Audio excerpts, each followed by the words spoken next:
22-ാം വയസ്സിൽ റോഡ് അപകടത്തിൽ മരിച്ച മെഡിക്കൽ വിദ്യാർത്ഥിനിയായ സാന്ദ്ര സബാറ്റിനി എന്ന യുവതി 2021 ഒക്ടോബർ 24-നാണ് വാഴ്ത്തപ്പെട്ട പദവിയിലേക്ക് ഉയർത്തപ്പെട്ട ആദ്യത്തെ നവവധുവായ ഈ വിശുദ്ധയുടെ തിരുനാൾ സഭയിൽ അനുസ്മരിക്കുന്നത് മെയ് 2-നാണ്. ഉപവിപ്രവർത്തനങ്ങൾ കൊണ്ടും പ്രാർത്ഥനാ ജീവിതം കൊണ്ടും ഈ യുവതി പാവപ്പെട്ടവരിലേക്ക് ഇറങ്ങിച്ചെന്നു. അവളുടെ വലിയ സ്വപ്നമായിരുന്നു ആഫ്രിക്കയിൽ പോയി സേവനം ചെയ്യുക എന്നുള്ളത്. എന്നാൽ വിവാഹം ഉറപ്പിച്ചിരുന്ന വേളയിൽ ഈ യുവതി കാർ അപകടത്തിൽ മരണപ്പെട്ടു.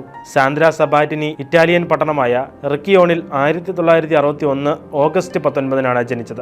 റിമിനിയിലെ മിസാനോ അഡ്രിയാറ്റിക്കോ മുനിസിപ്പാലിറ്റിയിൽ തന്റെ കുട്ടിക്കാലം ചിലവഴിച്ചു. പിന്നീട് ഇവരുടെ കുടുംബം സാൻ ഗിറോളോമോയുടെ റെക്ടറിയിലേക്ക് മാറി.